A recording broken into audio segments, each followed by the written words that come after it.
বিশ্ব গণমাধ্যমকে জানিয়ে তিনি আবার ঘোষণা করলেন ডিসেম্বরে ফিরবেন। আজ আমি যখন খবরটা করছি, এখন 5টা বাজে, ঠিক 1 ঘন্টা আগে রয়টার্সের একটা খবর বেরিয়েছে। খবরটা যেখানে বলা হচ্ছে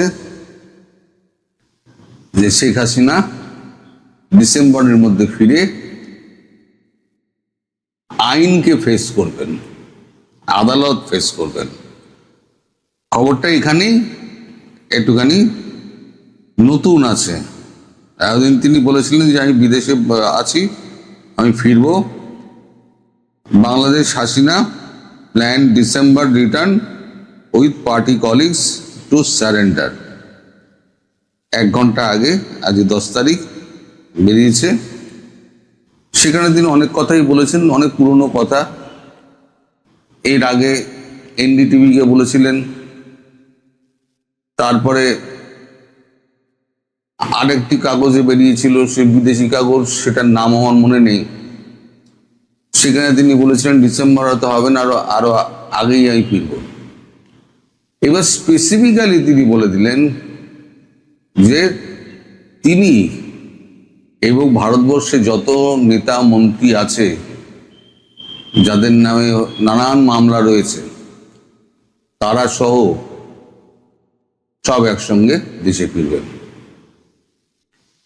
এবং সেটা ডিসেম্বরের মধ্যে, এবং আদালতের দ্বারস্থ হবেন, আইনের সাহায্য নেবেন। অর্থাৎ একদিন ধরে যে কথাটা বলা হচ্ছিল তিনি আইনের ধার ধারেন না, করেন না, তো সেখানে তিনি পরিষ্কার করেছেন তিনি আইনের দ্বারস্থ হবেন। আইনের প্রতি তার শ্রদ্ধা আছে এবং তিনি এও বলেছেন যে দীর্ঘদিন মানে চালাতে গেলে, দেশ চালাতে গেলে কিছু ভুল ত্রুটি হয়, কিছু সঠিক সিদ্ধান্ত হয়, কিছু বেঠিক সিদ্ধান্ত হয়। সেই সিদ্ধান্ত সঠিক না বেঠিক, ভুল না ঠিক, তার বোঝার মানে দেখার দায়িত্ব হচ্ছে জনগণের, মতামত প্রকাশ করার দায়িত্ব জনগণের। তিনি জনগণের ওপরই ব্যাপারটা ছেড়ে দিয়েছেন। এর আগেও 2007 সালে তাকে অ্যারেস্ট করা হয়েছিল, তারপর জামিনে ছাড়া পাওয়ার পর আবার তাকে অ্যারেস্ট করা হয়, তারপরেই ছাড়া পেয়ে তিনি বিপুল ভোটে জয়লাভ করেন।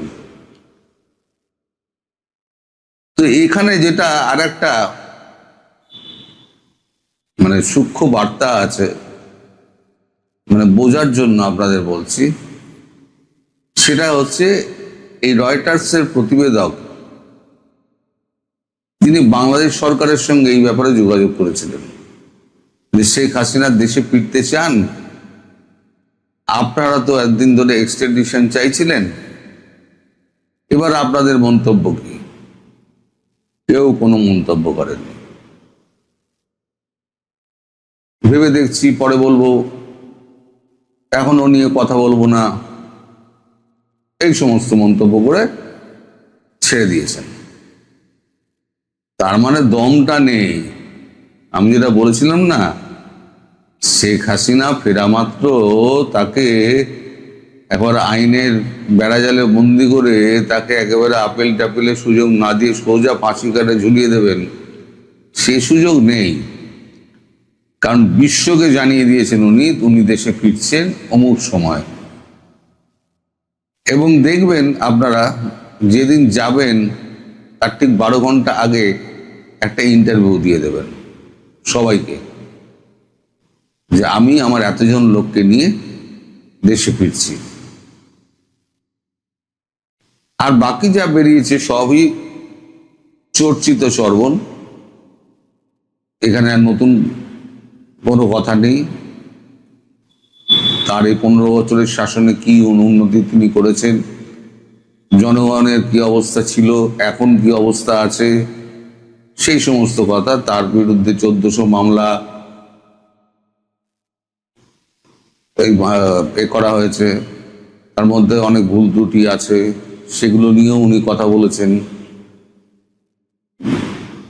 তো মূল বোদ্ধা কথা হলো, ওই মাইন্ড কাট চিপায় পড়ে গেছে এখন আমাদের বিএনপি সরকার। ওনাকে দেশে ফিরতে দেওয়া হবে না বললে তো হবে না, কারণ এরপর তো ভারত সরকার যোগাযোগ করবে, বলবে হ্যাঁ আমরা তো ওনাকে ফেরত দেবো, আপনারা প্লেন পাঠান। তখন বিএনপি সরকার কি জবাব দেবে সেটাই এই ভাবছি।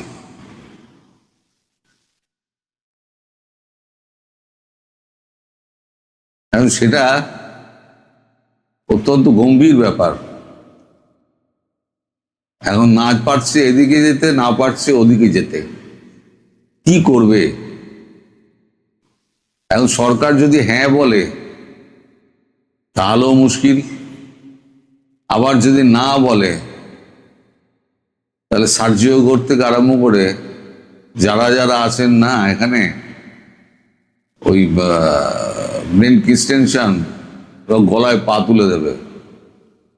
কারণ সার্জিও ঘোর কিন্তু বেশ কয়েকবার পররাষ্ট্র মন্ত্রকের সঙ্গে দেখা করেছেন এবং ওনার সঙ্গেও দেখা করেছেন, ওনার মতামত নিয়েছেন। ভেতরে ভেতরে অনেক খেলা চলছে যা আমরা জানতে পারছি না। সবই যে আমাদের চোখের সামনে হচ্ছে তা তো নয়, চোখের আড়ালে বেশি খেলা হয়, চোখের সামনে কম ধরতে পারি।